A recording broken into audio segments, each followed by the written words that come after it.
And we're back.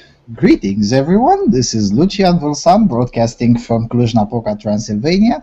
As you can see on your screens, alongside with me is Jon Gunnarsson, broadcasting from Deutschland, and our producer, James Huff, broadcasting from the United States. Greetings, gentlemen. Hi there, Jon. Hello, how's it going? It's going fine, at least for me. Not for the people around me, though. Some not so pleasant issues going on, and now I learned right before the show that things aren't going that well on your end either. Yeah, I've got a bit of a cold, but nothing too serious. Mm-hmm. Otherwise, things are going well. Oh, nice. How's the weather? It started snowing here around 2 hours ago, and it's keep on snowing. So by tomorrow, I'll probably have to get out my sleigh back into usage. Actually, but that's been quite good today. A lot of sunshine, but still quite cold, like slightly above freezing. So it's all right. Yeah, it's quite decent for early February. Well, since this is an experimental show, there are quite a lot of things that don't work as usual. For starters, we don't have yet a capability to play jingles, so we'll go straight into the news section without... maybe I can say, you're listening to the Voice of Europe. This is the news. Yeah. And also, we don't have a straight-up capability of receiving calls. However, it might become easier to receive calls via this setup than via Live 365, but that remains to be seen. So yeah, and probably the length of this show will be shorter than usual. Anyway, the first element up on the news comes from the Telegraph. If as many women kill themselves as men, we'd never hear the end of it. Just before Christmas, charities concerned with suicide circulated figures showing that almost 4 times as many men as women now kill themselves. This prompted me again to wonder, why do men have so little sympathy for or fellow feeling for men? I guess or feeling for fellow men. Welcome to the Telegraph. Why do we care so little about each other? As ever, discussion of those suicide figures was mediated by women.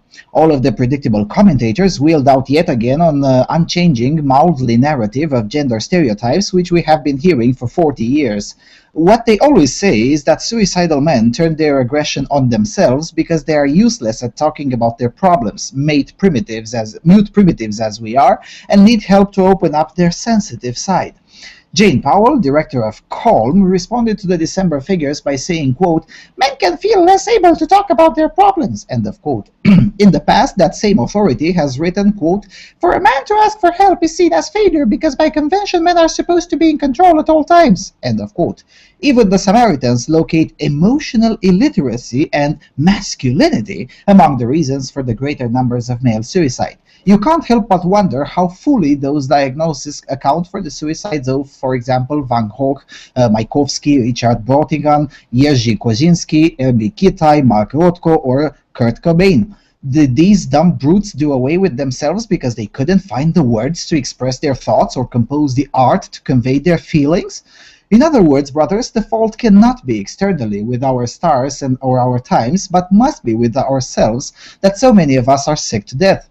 According to the standard of authorities, there is something in the very nature of masculinity that causes men to kill themselves. No man appeared in the national media to ask for if this savage disparity between men and women might raise the question of whether many more men than women are placed in circumstances. It seems reasonable to feel that life isn't worth living. Jumping a paragraph, why don't men speak up on this question? Why are they so mute, passive, unmoved? Why do they feel no personal connection or brotherly solidarity with those unfortunate men? If 3 to 4 times as many women as men killed themselves, we would be hearing about it every day. Every feminist columnist and commentator would be raging about this incontestable proof that women suffer unbearable disadvantage in a society organized by horrible men for their own benefit.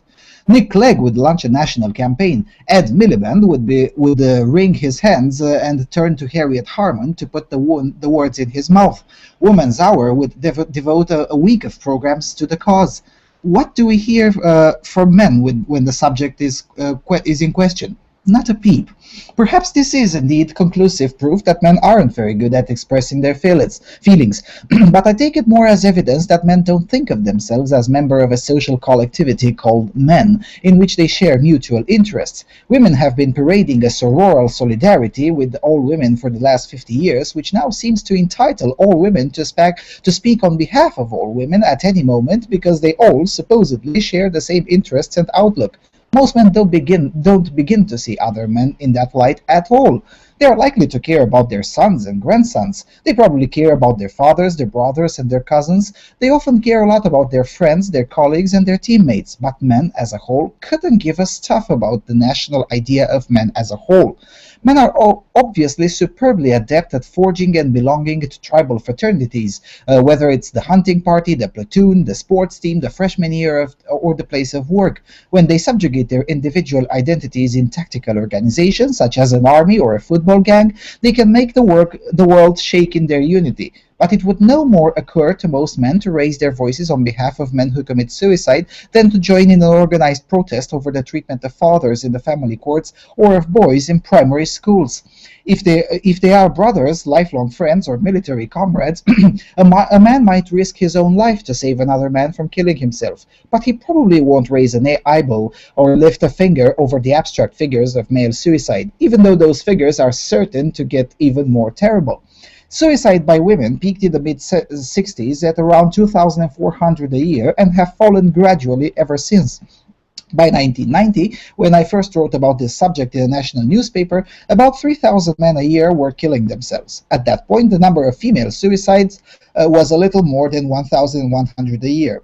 Drawing attention to the fact that those 3,000 male suicides were greater in number than the total figure for deaths on UK roads, I asked if we should question whether something might be going seriously wrong for men in general that wasn't happening for women. Those 3,000 suicides have now risen by more than a third in 25 years. Meanwhile, the figure for women has barely shifted from around 1,100. The question remains unanswered. What is the true explanation? Would the director of Calm have us believe that men over the last 40 years have become even more bovinely incapable of expressing their innermost feelings? Is that the most sympathetic and helpful interpretation our wickedly complacent woman-centered age can offer? Above all, why don't men as a whole care about this question? Why haven't they got anything to say for themselves? And that was the article. Fabulous article, seriously, I'm not joking. Very, very good article. Yep. It has a terrible editing. I think the editors on the Telegraph might be on strike or something. But going beyond that, the article is actually I have nothing to add, which is rare. Yeah. What I would like to add is that I think it's quite reasonable that men don't see themselves as part of a male collective, anything like that. I think the problem is more that a lot of women perceive themselves as being part of such a collective. I think that idea is just rather strange, and I don't know why that should be a good thing, or why we should encourage that. I think we should just I don't know, view that idea of women speaking for all women as rather preposterous and presumptuous.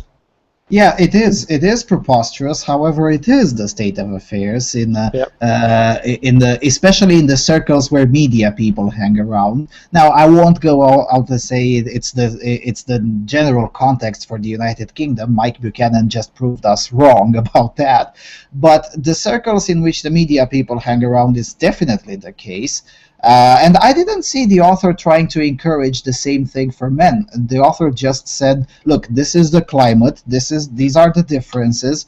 I don't know why is this happening, and it is asking, what is the true explanation? It didn't come to me as the author trying to encourage this. And I agree with you, it shouldn't be. Say that, yeah.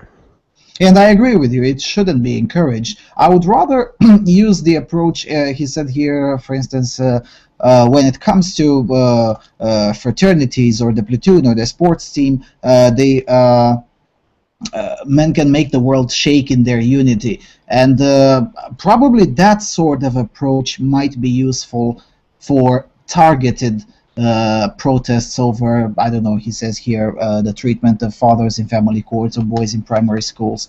I guess this is one of the reasons why organizations such as AVFM have still resisted and haven't succumbed to too much infighting as many others non-gynocentric organizations have, because it's essentially more on this approach organized, I guess. Maybe I'm wrong. I'm not sure what you're saying there. I may have misunderstood you.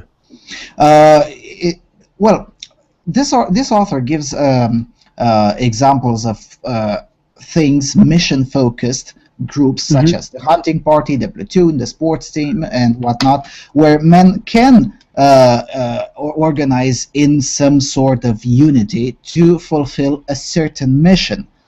However, that sort of thing doesn't extend to men acting collectivist all the time everywhere. And that's a good thing, in my opinion. And what I would suggest, and what seems to me that the author might imply here, or if he doesn't, he definitely comes across as implying it, the same approach might be used for essentially making the mission to, I don't know, force a better treatment of fathers in the family court, or things of that nature. Essentially, getting getting in a group more mission focused and less collectivist focused. And I guess here maybe James, if he wants to say something, I guess he'll like he's liking what I'm saying, because he's the one who's pushing for mission first. Am I wrong on this, James? James. I guess he's not listening. I guess James is either thinks I'm wrong and doesn't want to embarrass me, or he's not around. Okay, so I guess I'll leave it in the comments. Anything to add about this? This is really, really an important topic. Maybe we should dedicate a show entirely on this and probe. When we'll get the call-in function, we should definitely dedicate the show to this topic, because I'm really interested in more perspectives. I really don't know the answer. Okay, let's go to the next one. The next one is from you. Yep. So this one is from from emrkonline.com, which is I guess a site or a blog about human rights cases. It's called Reference to Guilt in Court's Opinion Despite Acquittal, Kleve v. Federal Republic of Germany. In the case of Kleve against the Federal Republic of Germany, the European Court of Human Rights addressed the range of the presumption of innocence. One reason why this verdict is so interesting is that the Bundesverfassungsgericht didn't even accept the case. And the Bundesverfassungsgericht is the highest constitutional court in Germany, sort of comparable to the Supreme Court in the US. In the main, the decision was about whether a court violates presumption of innocence if it acquits a defendant, but reveals in its opinion that the defendant is probably guilty of a crime. The appellant was a father of a daughter. After separation from his wife, she had accused him of sexually abusing the child. The daughter was interviewed twice by the police and by a psychologist who wrote an expertise on her credibility. The appellant was charged with severe sexual abuse of a child in 15 cases and with abuse of a ward. The charges were accepted, and after 5 court days, the District Court of Münster acquitted the appellant due to lack of evidence. In its opinion, the court elaborated that the appellant had only been incriminated by the testimony of his daughter, but that based on her testimony, the court wasn't convinced that the accusation made by the prosecution were completely correct, especially in regard to a clear definition of the criminal acts and an exact determination of the time span during which they occurred. The court elaborated, quote, "Thus, the court assumes that the core events described by the witness have a real background, namely that there indeed occurred sexual assaults committed by the defendant against his daughter in his car, but neither in their intensity nor their temporal order could these incidents be substantiated in a way that would be sufficient for a conviction." End quote. The verdict became legally binding. The appellant launched a constitutional complaint with the justification that the court's opinion expressed the view that he had committed crimes, thus violating his presumption of innocence. The Bundesverfassungsgericht did not accept to hear the case, and the appellant petitioned the ECHR. The European Court of Human Rights examined the case in regard to the presumption of innocence, which is rooted in Article 6, paragraph 2 of the European Convention on Human Rights, which reads, quote, "Everyone charged with a criminal offense shall be presumed innocent until proved guilty according to law." The first question which the ECHR had to answer was whether the presumption of innocence also extended to court opinions. The Federal Republic had argued that the presumption of innocence only concerned the decision of a conviction or acquittal, i.e. that a defendant would have to be acquitted if his guilt couldn't be proved. This the District Court of Münster had done. But, they argued, Article 6, paragraph 2 of the European Convention of Human Rights didn't apply to a court's opinion. The European Court for Human Rights rejected this argument, saying that the presumption of innocence meant that no governmental body could treat a defendant as guilty as long as his guilt hadn't been proved, neither before or after a verdict. Thus, the presumption of innocence also applied to a court's opinion. The ECHR then turned to the question of whether the opinion of the District Court of Münster had violated these principles. It acknowledged that the court had to justify how it had reached a verdict. In this, the court also had the right to elaborate and justify doubts. But in doing so, a court couldn't go so far as to label the defendant as being de facto guilty after all. According to the ECHR, it depended on the wording, the concrete case, and its context, at what point presumptions of innocence would be violated. The ECHR elaborated that the District Court of Münster hadn't just referred to existing doubts. Instead, it had voiced its conviction that the appellant had committed child abuse. This constituted a violation of the presumption of innocence in the eyes of the ECHR. The ECHR referred to the negative consequences which the wording of the opinion could have, for example, in regard to custody proceedings. Well, I have to say that the ECHR is correct. Technical question: are these documents, these court documents, a matter of public record in Germany? Which documents? The documents of the original court which issued that court opinion. Yeah, I'm pretty sure. Yeah, I'm pretty sure you can. These are public record. Yeah. Well, in that case, the ECHR is entirely correct, and not just with regards to custody proceedings, but think about it like this: 10 years from now, the guy might look for a job, and as it will be a practice, and as it is already a practice today, the employer might want to Google up the name of the potential employee and sees a court document where a court essentially says, well, he's more than likely guilty, but we can't prove it. That would be, and especially when you look at the accusation, because again, if a court says something like this about, I don't know, theft or even manslaughter, well, that might be a problem, but when it comes to sexual abuse of children, that's a huge issue. Many employers might say, well, better safe than sorry, and not employ this guy after all.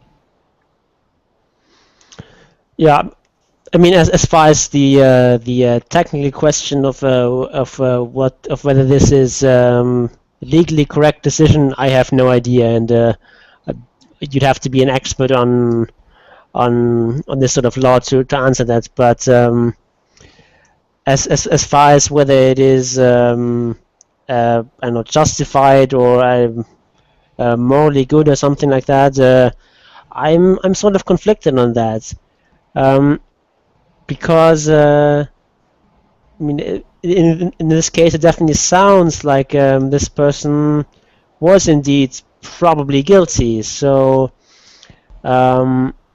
yeah, I'm not sure here because I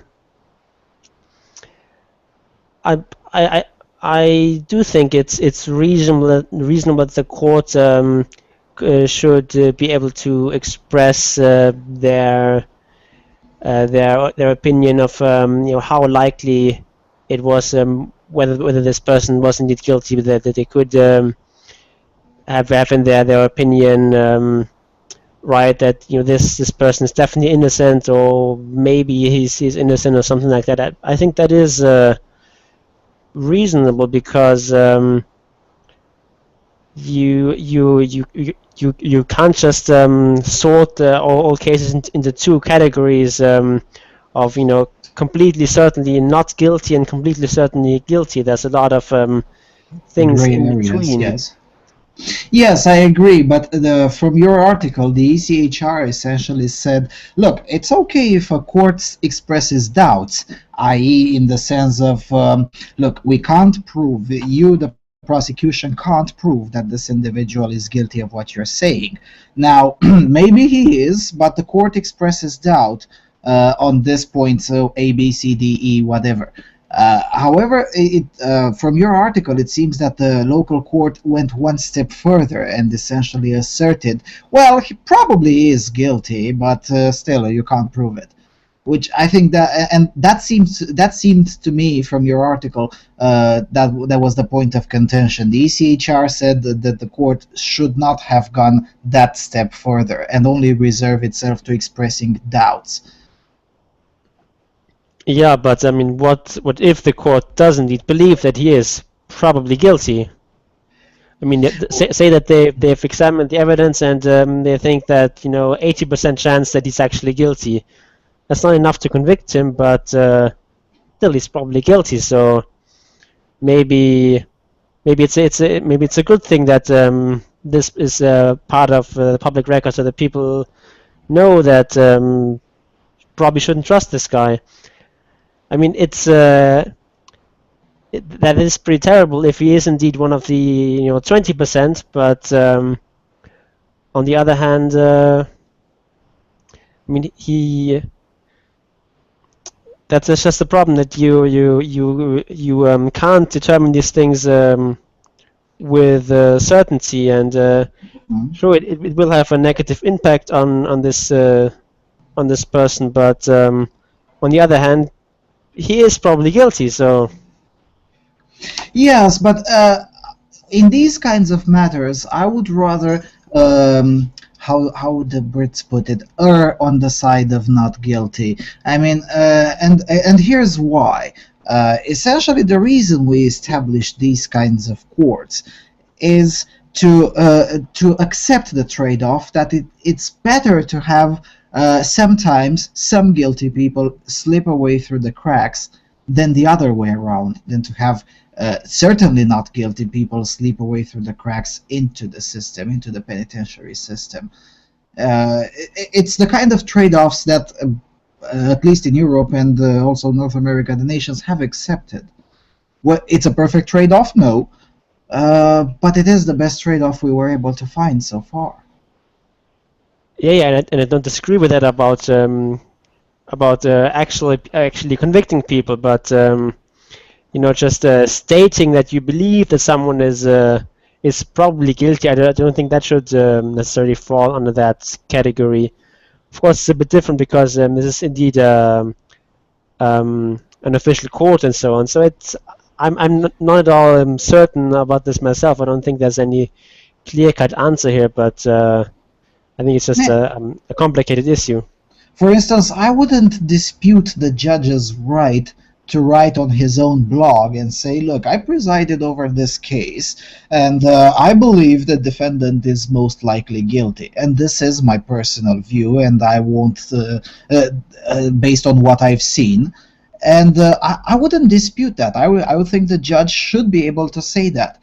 But the judge to use the court to express an opinion that is better suited on his own blog, I'm not sure that's a good thing. Because again, if If an employer Googles you up, it's one thing when the source comes from a .gov website, and it's a whole different thing when it comes from judge whatever .de personal blog. You know what I'm saying? Yeah, fair enough. Yeah. So As I yeah, said, I'm quite uncertain about this. it is a tough one. I'll give that. Definitely, it is a tough one. Okay, two tough ones. Now let's go to something funny or whatever. Yes, we're gonna read from Jessica Valenti. It's not that long, so I'm gonna read it in its entirety because it's wow. So, coming from The Guardian by Jessica Valenti, PC culture isn't about your freedom of speech, it's about our freedom to be offended. Coming from the article, when a writer like New York Magazine's Jonathan Chait feels it necessary to whine in print about his other, mostly well-remunerated writer's inability to write offensive tripe without consequences, I think boo fucking who get a real problem. A man in the UK tried to kill 3 women because he was a virgin and thought of them as a more weaker part of the human breed. Another man gave a thumbs up to the camera as he sexually assaulted Canadian teen Retia Parson, who later killed herself, was given probation. Yeah, and the reason why he was given probation is because the case was actually quite weak. But anyway, and here in the US, the Republicans tried to pass a 20-week abortion ban that would only allow for rape and incest victims to access abortion services if they had first reported the crimes to police. And that's just this month and just about women off the top of my head. Well, Jessica, you should probably come to Finland, where there's only a 12-week abortion law, and you probably admire Finland. So anyway, going back, it is in that environment that Chait wants us to take seriously, and without any offense, his weighty, serious mind bubbles on everything from race relations to his frustration that rape laws are supposedly too strict, and now his hand-wringing over imaginary affronts to white liberal men's ability to speak freely, by which he means without women or people of color getting mad at him. Feminist, and this is the part where I really like this article. Hear this out. Feminism might be dominating many conversations. That's it. That's the portion I like it. To get Jessica Valenti to admit this. Anyway, feminism might be dominating many conversations, but sexism is still horrific. And while there is a good conversation to be had over how ideological one-upmanship and call-out culture impacts rigorous debate, this is not a conversation Chait is starting. Chait conflates real incursions on speech, a University of Michigan student who was harassed and intimidated after he published what was seen as an offensive newspaper column, for example, and simple forms of activism like signing a petition to keep a speaker off campus. Really? How are these different? Anyway, most of the acts that Chait says are perverting liberalism are acts of free speech themselves, discussions of racial microaggressions, hashtag campaigns, and even complaints from women of color about racism on a Facebook group. It seems the only kind of speech Chait thinks should be free is the kind he agrees with. Oh, the irony. He also paints proponents of this PC-ness as hysterical overreactors while simultaneously misrepresenting and hyping up his own example of free speech supposedly under attack. It would be ironic if it wasn't so intellectually dishonest. Really, Jessica? Anyway, Chait, for example, cites hashtag #RipPatriarchy as a hashtag created by knee-jerk feminists in response to Hannah Rosin's book to lampoon her thesis. In fact, the hashtag was directly responsive to an excerpt of her book on Slate entitled, quote, "The patriarchy is dead, feminists accept it," end of quote. She rhetorically killed it off, so the lampooners mourned its death. The comedy just writes itself. Rosin, the author, writer at The Atlantic, and host of one of Slate's popular Gabfest podcasts, who has appeared on the Colbert Report, The Daily Show, and given a TED Talk, told Chait for his article, quote, "The price is too high, you feel like there might be banishment waiting for you," end of quote. If only everyone using hashtags to make fun of her had access to such banishment. Chade's real problem, it seems, is that he doesn't understand why his privilege, or anyone else's, should impact how people perceive what he says. Under PC culture, the same idea can be expressed identically by two people, but received differently depending on the race and sex of the individuals during the expressing, and of quote, he writes, well, yes, context matters, and it's no secret that a man using a word like cunt, for example, often has a completely different resonance than when a woman uses it. His willful ignorance about why he, a white hetero-cisgender man, might not be able to use all the words or claim authority on every single topic is also why his mansplanation, or mansplaining, quote, all-purpose term of abuse that can be used to discredit any argument by any man, end of quote, falls flatter than his argument that it would be more equitable for women to live in squalor, than demand that their husbands do a fair share of the housework. If the worst thing that Chade's version of PC-ness has wrought is that folks occasionally feel uncomfortable when they do and say terrible things, I can live with that, and he should too. We are finally approaching a critical mass of interest in ending racism, misogyny, and transphobia, and the ways that they are ingrained into our institutions. Jesus fuck. Instead of rolling our eyes at the intensity of the feelings people have over these issues, we should be grateful that they care so much, because racism, misogyny, and transphobia can and do kill people. Yeah, in South Africa. Anyway, if the price we all pay for progress for the less privileged is that someone who is more privileged gets their feelings hurt sometimes, or that they might have to think twice before opening their mouths or putting their fingers on two keyboards, there's a small damn price to pay. That's not stopping free speech, it's making our speech better. There you go. The censorship doesn't stop free speech, it's making the speech better.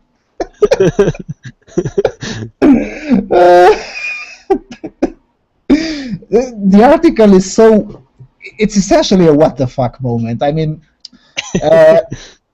trying to counter-argue this, you'd need an entire book or 1 hour of airtime.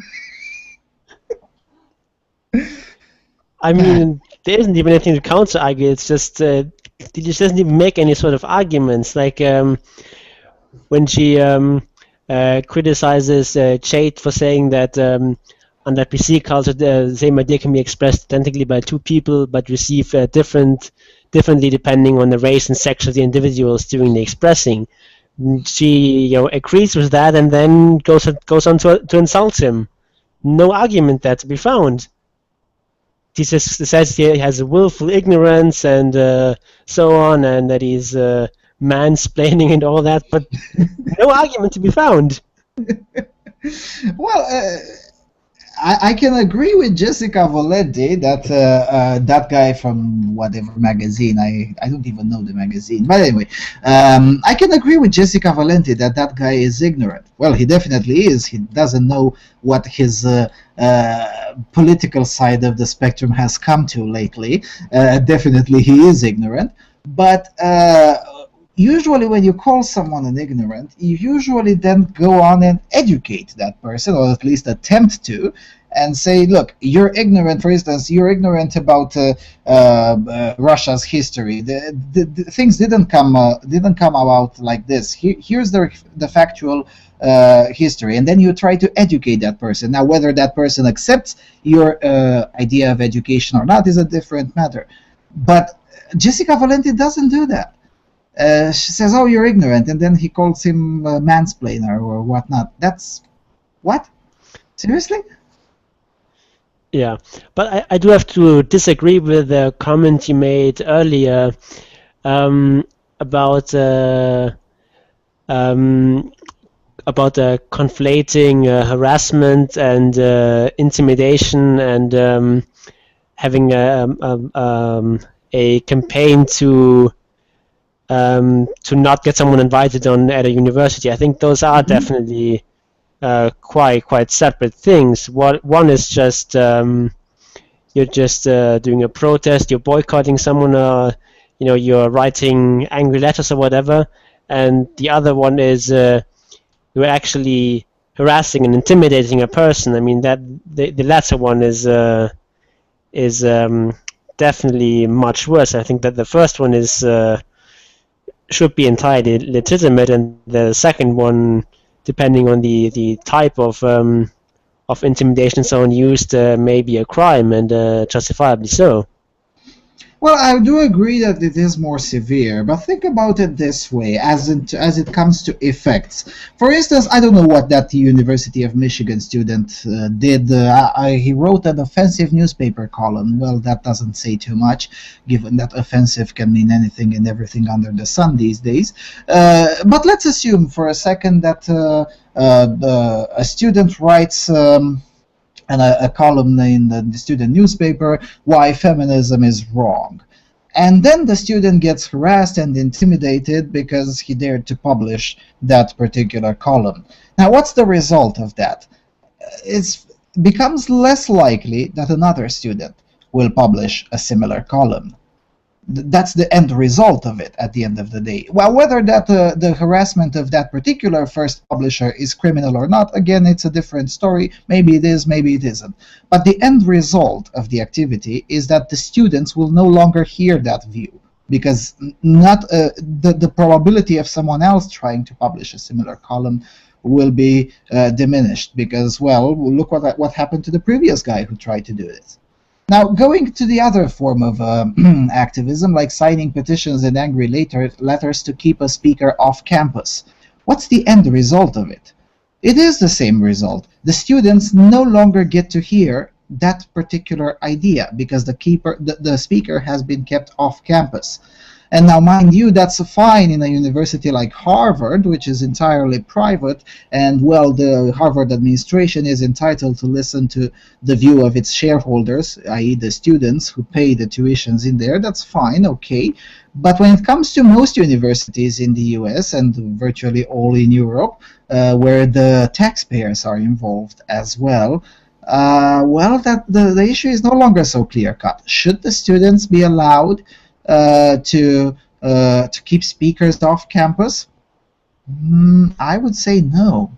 If you don't want to listen to them, then don't go to their lectures. I guess, but there's still two very different sort of activities, and I do think that the first one is broadly legitimate, and the second one is not. It's like say that you're an employer, and one of your employees does something you don't like say he, I don't know, steals from you. You can fire him, or you can hire a hitman to kill him. Both have the same end result, that he stops stealing from you, but one is entirely legitimate, the other one is clearly not. Yeah, they don't have both the same result, because in the latter he's dead, whilst in this case nobody ends up being seriously hurt. Now, mind you, harassed is a very broad term. Yeah, of course, it depends on what sort of harassment we're talking about and so on. But given that it's Jessica Valenti. Sorry, I can't bring in the benefit of the doubt. Jessica Valenti would label harassment because someone disagreed with her on Twitter, so sorry. When Jessica Valenti says harassment, I'm going to assume the smallest degree of harassment, which is non-harassment. The example was from Chait, from his article. So I don't know what he would see as harassment. Oh yeah, fair enough. Yeah, you're correct on that. But then again, being harassed usually doesn't mean you end up physically hurt, because that's usually has a different term, that is assault. So the end result is in both cases, the offending party, the party doing offensive speech, ends up physically intact and unable to utter the speech. See what I'm saying? That's why I think the comparison with the employer is a little bit to the extreme, although I understand why you did it, because that's essentially how you see if an idea is sound. Just take it to the extreme. So yeah. But still, again, and also this one, this guy can't write what he wants in his newspapers, but the Republicans try to pass a 20-week abortion ban. How are these connected? I guess it all shows that how evil the patriarchy is, and how much feminism is still needed or something. Yeah, and then again, mind you, a 20-week abortion ban is not an extreme position. Most of Europe doesn't allow to have an abortion at the 20th week. I mean, except the United Kingdom, nobody else does. It's usually 16, 12, 14, somewhere around there. So a 20-week abortion ban is not an extreme position. Not even by feminist standards, mind you. In Sweden, for crying out loud, the limit is even lower than that. And if Sweden is not a feminist country, then I don't know what country is acceptable. Seriously. On the other hand, that means that even in Sweden, the patriarchy is really powerful. So. Right. With a government that calls itself a feminist government, right? Yeah. You see that's how powerful the patriarchy is. It tries to trick you into believing it's actually feminism.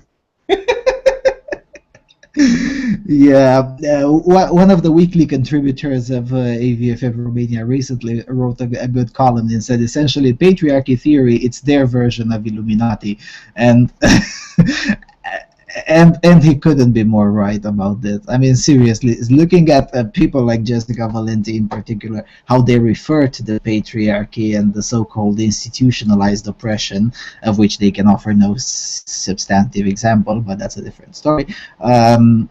It is essentially sort of an Illuminati conspiracy, isn't it? Yeah, or like conspiracies about the elders of Zion or so on. Yeah, fair enough. Well, at least the conspiracies about the Elders of Zion are based on a real book. Now, mind you, the book is a fiction book written by a Russian author, but at least the book exists. However, what is the founding book of the patriarchy? Amazing. Okay, let's go to the next. Oh, the next one is actually even funnier. That's from you, I think. Okay, this is from the Huffington Post. 109-year-old woman says secret to long life is avoiding men. The oldest living woman in Scotland, 109, says the secret to her longevity is this: eat your porridge and avoid men. Centenarian Jessie Gallen, who never married, was born in a tiny two-room farm cottage where she slept, quote, top to tail, with her 5 sisters and a brother on a straw mattress, reported the Daily Mail. Gallen told the newspaper that her, quote, secret to long life has been staying away from men. They're just more trouble than they're worth, end quote. She noted that she also, quote, made sure that I got plenty of exercise, eat a nice warm bowl of porridge every morning, and have never gotten married. Last year, when she turned 108, she credited her porridge, but not avoiding men, as the reason for her longevity. While the oldest person in Scotland, Gallen, is not the oldest person in the world. While the oldest person in Scotland, Gallen is not the oldest person in the world. That honor goes to Misao Okawa of Japan, who celebrated her 116th birthday in March. She's been a widow for 83 years. Her husband died in 1931, suggesting that she perhaps shares Gallen's view about avoiding men if you want to live long. Last year, a national survey of centenarians in the United States found that the secrets to long life include plenty of time with friends and family and a commitment to fitness. Now, this is essentially the reason I chose it is because of its clickbait title. Nothing from the article says that cute old granny made anything else than just a joke. I mean, it says right there in the article, last year when she turned 108, she credited her porridge, but not avoiding men, as the reason for her longevity, which means that when granny is serious, and when granny is joking. Yet, if you look at the comment sections, you wouldn't believe the amount of people who think granny isn't joking. Yeah, I mean, I don't know how much she's joking and so on, but yeah, I think it's definitely tongue-in-cheek and so on. That she does say that men are more trouble than they're worth and so on. So I Yeah, I wouldn't take it too seriously, and yeah, I wouldn't. Go ahead. I don't really think that the Huffington Post people think they're being all that serious. It's very much a sort Uh, of tongue-in-cheek article, and given my experiences and AVFM's experiences with the Huffington Post, I wouldn't go as far as to say that, well, even the MuffPo people must have realized it's tongue-in-cheek. I don't believe that. Sorry, I just don't. When it comes to the Huffington Post, they usually don't understand these kinds of things. Because if they were, for starters, they wouldn't be publishing known gender bigots as a matter of routine and censor everything else as a matter of routine. So that's why I'm thinking that I don't think they took it as tongue-in-cheek. They took it as, well, that sounds like something we should publish. Sounds like Huffington Post, seems legit, and then there it goes and was printed.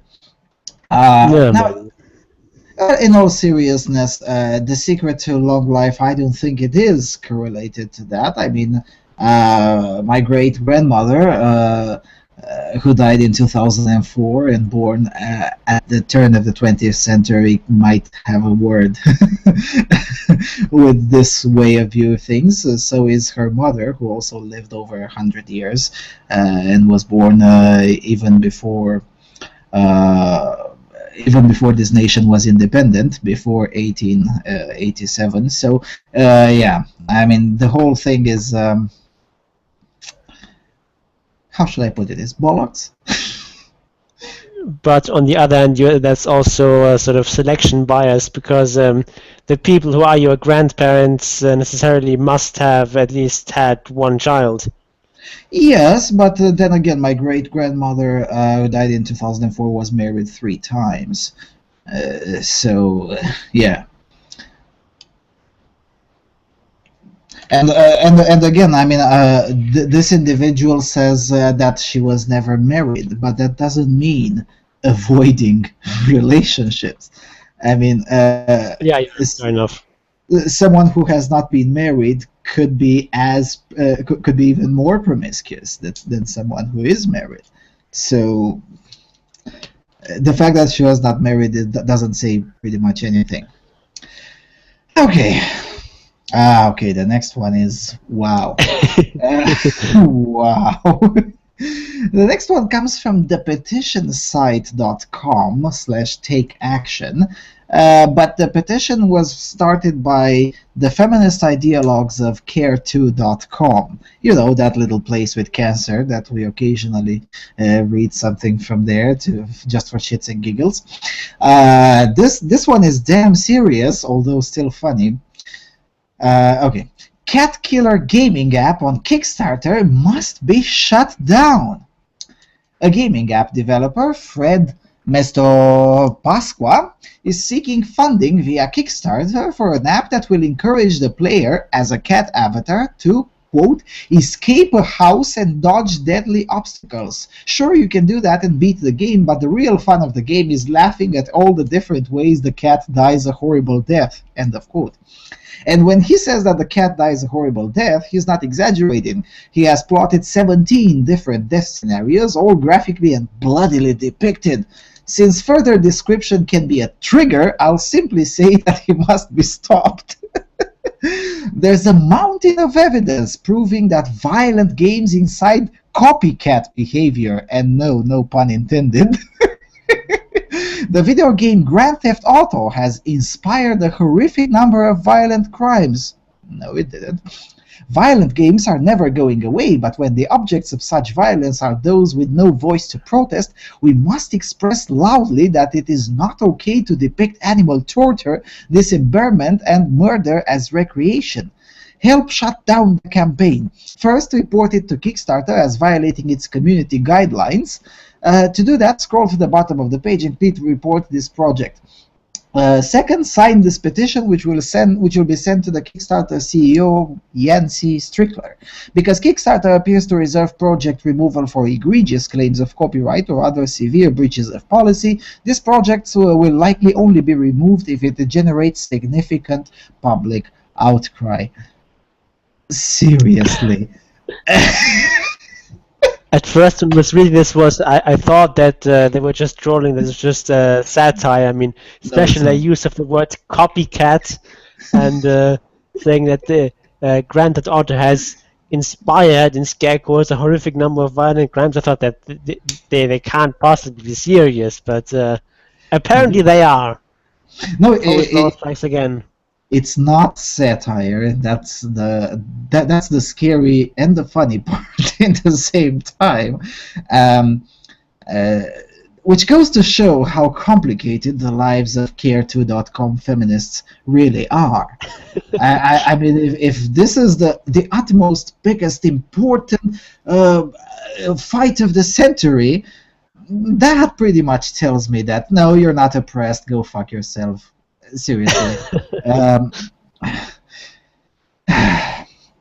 and where is that mountain of evidence proving that violent games incite copycat behavior? I mean, what is going to do? The players will be inspired by this game to turn themselves into kittens and attempt to die horrible deaths. I mean, seriously. I guess maybe the people will start putting their cat in the blender or the microwave or something like that.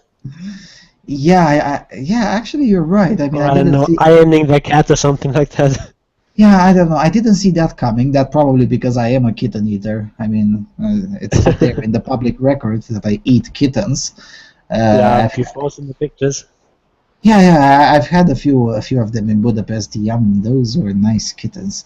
And also, James has shared with us during the show a while back couple of recipes on doing keratinous kitten kebabs. So yeah. In that respect, maybe we don't empathize entirely because we're kitten eaters ourselves. Now, in all seriousness, what the fuck is wrong with these people? I mean, since further description can be a trigger, I'll simply say that he must be stopped. What? I mean, come on, seriously? And seriously, if there are, and I'm gonna put it this way, there definitely are people out there who are, how do I put it, aroused by animal violence. I can definitely believe that there are such people out there. I would rather them playing this game than torturing animals, don't you think? I mean, wouldn't it be a better idea? They'll get the arousal that they want without harming anyone. I mean, what's wrong with this position? Yeah, nothing. But I don't really think that would work with this particular game. I've watched the video on Kickstarter, and it's Yeah, it's just funny. like a comic book violence type against cats, and I don't Yeah. think that anyone really is offended by this. So, Well, the people who have signed this petition, and they're quite numerous, as you can see in the signing department of this link. The people in there, maybe, and they are real people, at least some of them. I mean, I've scrolled over and I've seen some known names, including from this country, and I Googled them up, and they are real people who actually think that that game I is. guess that's just people who get aroused by being offended. Maybe that's their kink. Fair enough. Fair enough. Yeah. So yeah, this is there you have it, gents. This is the latest Care2.com feminist struggle, taking down a comic like little game on Kickstarter which kills kittens. And the last one is oh. For this one, I have to say trigger warning. If you are eating right now, shut down this video and watch it 2 hours from now, maybe even more. If you've eaten recently and you know you can't handle gross things, I don't know, just again, shut down this video, watch it later. I don't know. Here we go. Coming from altomstockholm.se, Altom Stockholm as in everything about Stockholm, a festival to celebrate the woman and her period. Menstruation and this year's celebration. The Bristol Theatre salutes the month's bloodiest weeks with the occasion of the menstrual celebration on International Women's Day. We will offer menstrual drinks, says Daniela Kuhlman. No, I'm not joking. This is the translation. The time is on International Women's Day on March 8th. The event takes place at the Bristol Theatre in Sundbyberg, and the event is the menstrual party. The party must both pay tribute to the period and also serve as an educational event. Knowledge, dancing, and frolics are promised. We will have speakers and attendees will be able to buy menstrual cups and other matters related to menstruation. Then we'll open the bar and there will be a concert and a celebration. The evening will go from the series of nonsense, says Daniela Schulman, the theater's artistic director. One of the topics that will be addressed is the chronic disease of endometriosis. Many women suffer from the disease, but it is nevertheless relatively unknown amongst both physicians and the general public. Endometriosis affects your period and allows you to get extreme stomach pains before, during, and after the bleeding. I am extremely educated and read a lot, but had never heard of endometriosis. When I read that 10% of all women have this disease, I thought it can't be true. It is sick that more people don't know about it. People usually tease women when they say, "Har du mensceller?" Which essentially means, "Are you menstrual or what?" which is a shortcut reference to PMS in Swedish. But this is a completely different thing. It is a chronic disease, and I have not known that it is this serious. We want to create an understanding of this disease. I know it doesn't make sense, the phrase, but anyway. Although the theater's bar hooks on feminine theme, the theater staff have suggested that blood cocktails should be served. They're in for it to be served several menstrual drinks. Once we had the ghost walk for children, we will serve alcoholic drinks with blood. It was not so popular, but adults are perhaps braver. Are you really going to have blood in drink? Well, yes, but not quite runny. I mean, it will be a thick solution. I've left the blood plasma, so perhaps one could also have the drinks with lumps in with some kind of jelly. Is it just girls who can come to the party? No, of course not. Guys may also attend. Everyone needs to know about this stuff. And we all like the music, don't we? Okay.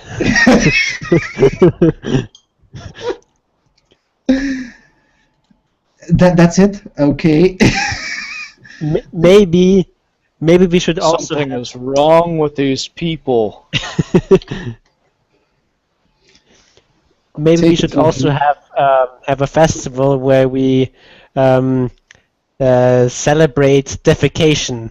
Maybe we might call it something like Shitfest, because I think it's really discriminatory that people. Yeah. Let's bring up awareness for colon cancer. Right? Yeah, I mean, people always talk about how shit stinks and how it's unhygienic and how it's disgusting and so on. I think that's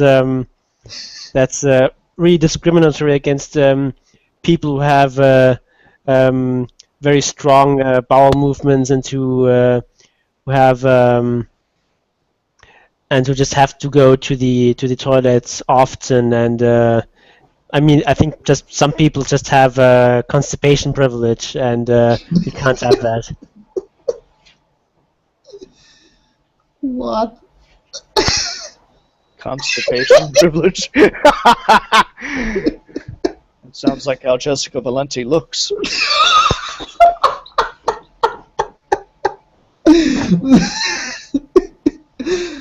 No, in all seriousness, I mean, until I read the article in full, I was thinking, well, maybe they'll put some, I don't know, cherries into an alcoholic drink to look like something like that, something symbolic. But no, they're actually going to put blood plasma.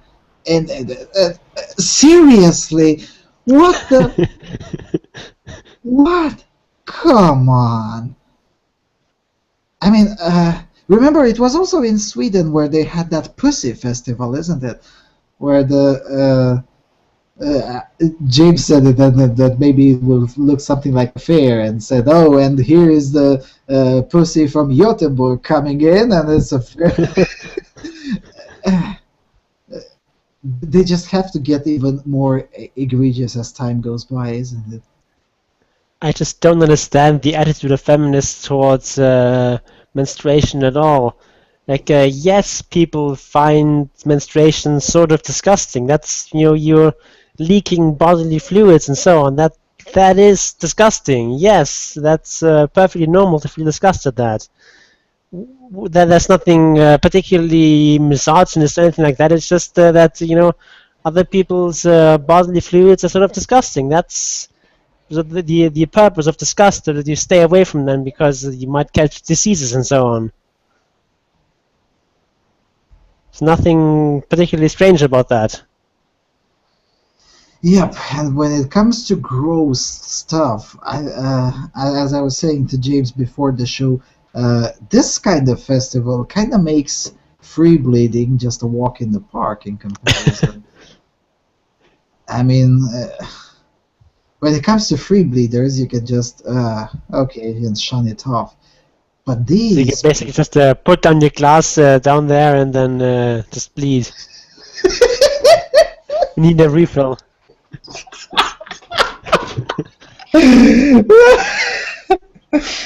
Yeah. Oh. I hate to recommend Ramsey Paul, but Ramsey Paul did an excellent video on this.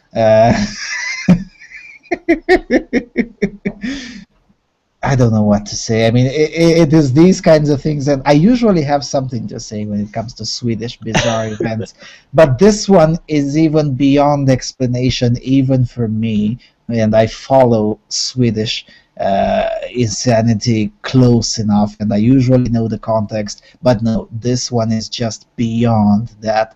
And by the way, I checked and double-checked and triple-checked to see if it's bollocks, and no, it's not. Again, the article is not satire. Whether the event will actually take place on March 8th or not, I don't know. But it is officially announced, and nobody seems to have any information that it's bollocks or satire or whatever. So at least that individual, Mrs. Hillman, she's not joking. Amazing. Yeah. Yep. Okay, well, on our agenda of what the fuck moments, we only have one left, and then we can quietly sign off.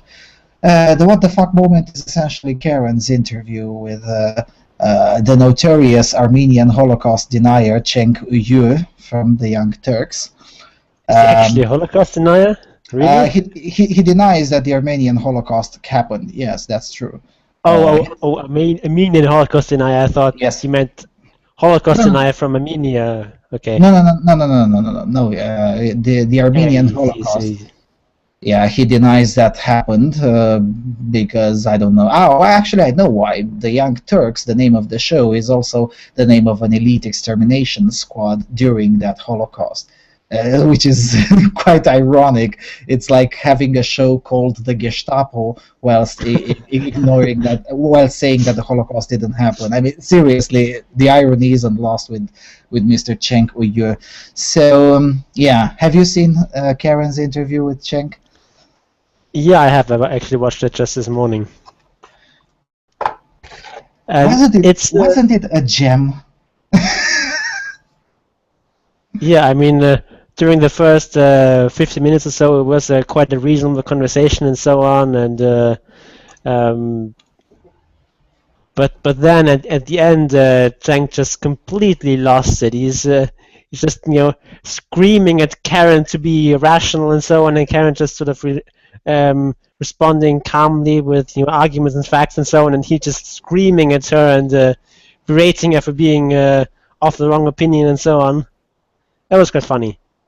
Yeah, I mean, the interview went kind of as I expected. I mean, whilst I hold the Young Turks in utter contempt, I usually expect... No, seriously, full disclosure here, I hold them in utter contempt. I believe they're an embarrassment. But on the other hand, I usually know that they tend to be quite calm when they do interviews.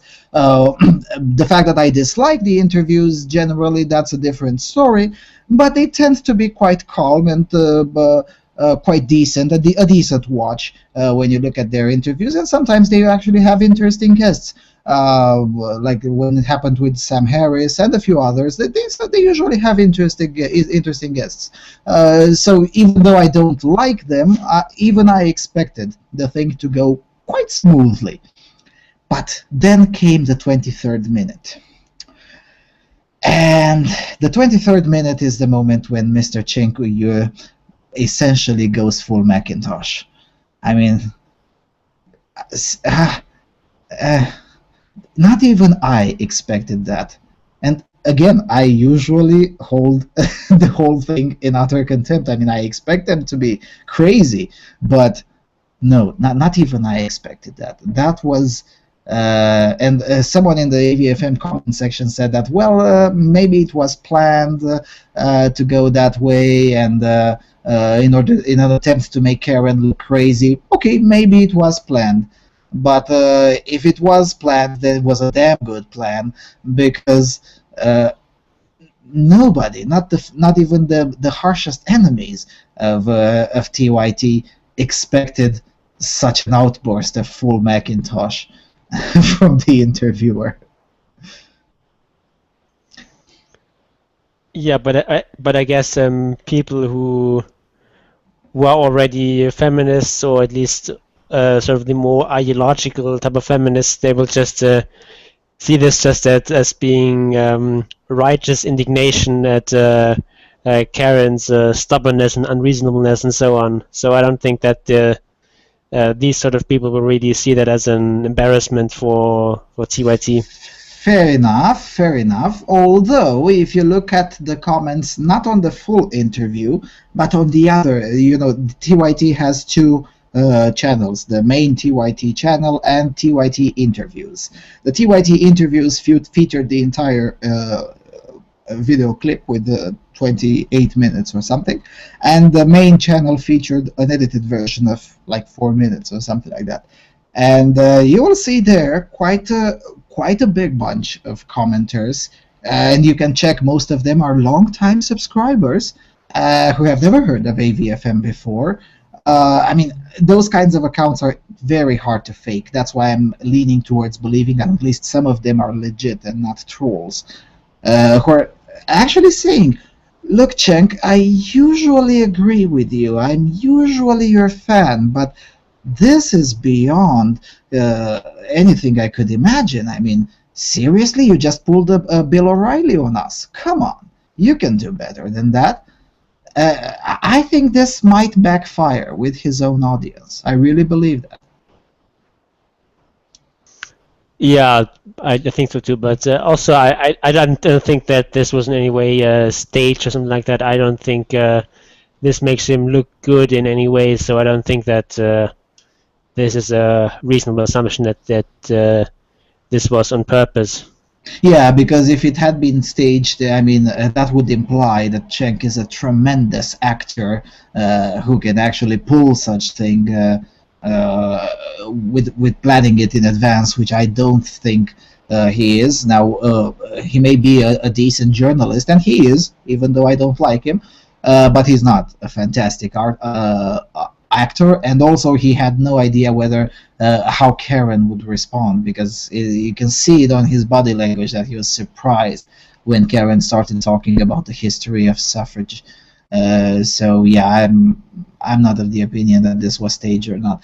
James, please tell us something about that interview. I know you enjoyed it.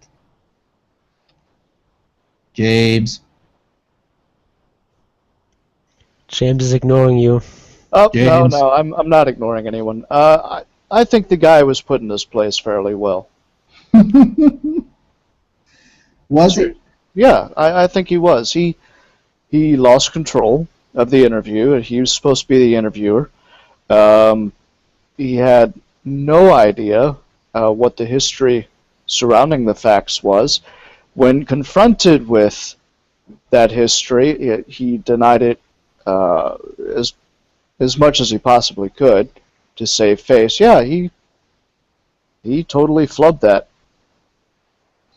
Yeah, do you share my sentiments that this might or this will backfire, at least with some segments of his own audience, his own fans? Yeah. I doubt it. Really? Why? Really. Really. I think most of his audience are friggin' balls to the wall nuts, man. I think they're just as lost in the mix as he is. Hmm. Hmm. Oh, maybe I'm too optimistic, but I know quite a few former TYT fans who unsubscribed from that cesspool something like 2 years ago, and they're slowly recovering back to real world. And they were telling me that look, he is using. Look, I know this guy. This guy subscribed in the same time I did back in the days, and now he's realizing that TYT is going full Macintosh and going completely unreasonable, and he's like I was 2 years ago. These kinds of experiences I'm basing my assumptions on. Now, definitely, I also think that most of the audience in there is not fully prepared for any kind of discourse that Karen was trying to convey, but I think if even 50 individuals start by saying, wait a minute, why did this guy went full Macintosh? Let's see, did the interviewee was the interviewee lying? Let's try to check up the facts and see if the guest was lying. Because Yeah.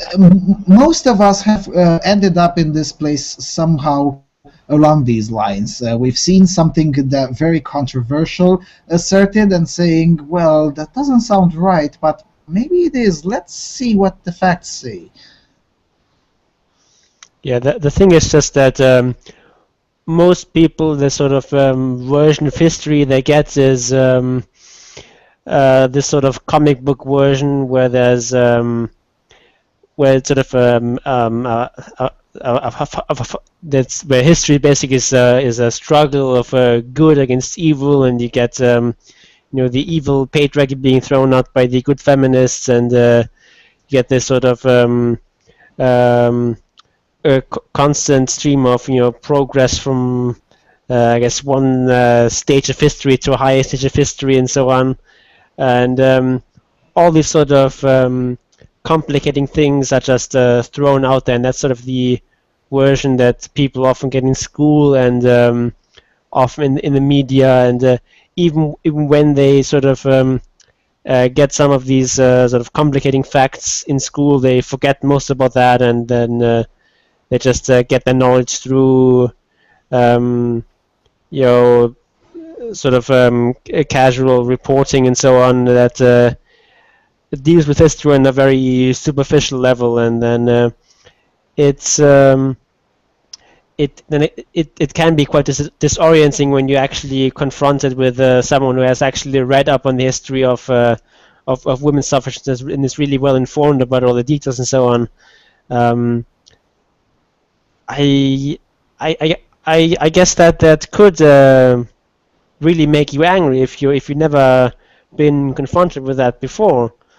Sort of cognitive dissonance playing out there can be quite painful, and it's difficult to, when you're in a spot like that, to just admit, okay, I don't know about that. I guess I have to read up on that. So that the temptation is there to just respond with anger at your own ignorance. Yeah, and it is particularly true of ideologues to be downright afraid to say, I don't know. I'll get back to you on that when I will know. Or just say, as I say, I don't know yet. Be right back. Be right back 1 week. Let me do the reading, and then I'll get back to you on that. I mean, and this is particularly true with ideologues, but it's also true with most of the general public. It's this fear of saying, I don't know.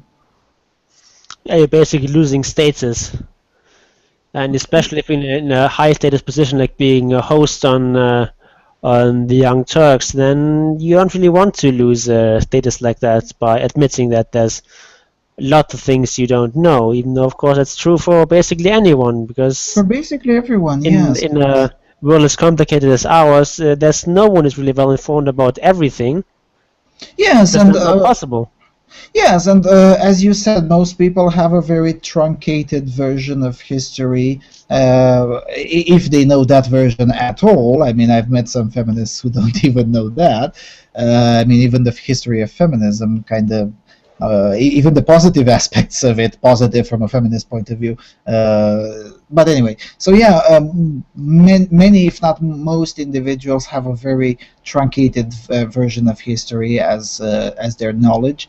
But again, I don't think it is losing status when you say, I don't know yet. Let me get back to you when I will do a little bit of research. I don't think that's losing status. That is, I don't know yet. Let me get myself better prepared. Well, I mean, you're basically admitting your ignorance, and if you're in a debate, that I think definitely means that you're losing status because you know less than the other guy. Yeah, but that again, that was an interview, not a debate. Yeah, but it turned into a debate, basically. Yeah, but still, I mean, The interview is sort of what you're supposed to do. You're supposed to get at the knowledge that the other person who's an expert has that you don't have. yeah, that's supposed to be an interview. Yeah, I mean, and definitely as an interviewer, you are supposed to ask the tough questions. But asking the tough questions, he got that part right. But when he didn't got the answers that he was expecting, instead of saying, "Oh well, I don't know about that. I'll get informed, and in the next interview, we'll discuss that." Instead of doing that, he just went full Macintosh. Yep. Amazing. All right. Well, these were all of the things that we wanted to talk. Since we don't have a call-in capability and no possibility of playing jingles, I guess this will conclude tonight's Voice of Europe. Next show will be 2 weeks from now, February 20, and it will be a show mostly prepared by Jon on tribalism. Am I correct? Yes, talking about tribalism with a special application towards anti-feminism and the men's rights movement. Yeah, I'm looking forward to that. By the way, during these 2 weeks, please don't forget to drop me some links because, again, I don't know about some of the things, and I would like to show up on the show slightly better prepared than I am at this point, which is not at all on the topic of tribalism. Next week there will be no show because I'm not available, and essentially then the show on February 20th will also be the last show on this month because on February 27th again we can't be available. The next show as it pertains to VFM Radio will be tomorrow at 6 p.m. Britain time, which I think it will be a Tales from the Infrared, if I'm not mistaken. James? Yep. Should be Tales from the Infrared. Yeah, it should be Tales from the Infrared with Dean Esme and the crew of nerds in there. I have no idea what they're talking about. Probably again something about Doctor Who. And with that being said, Jon, some final thoughts? Take the red pill. Take the red pill. Goodbye, everyone.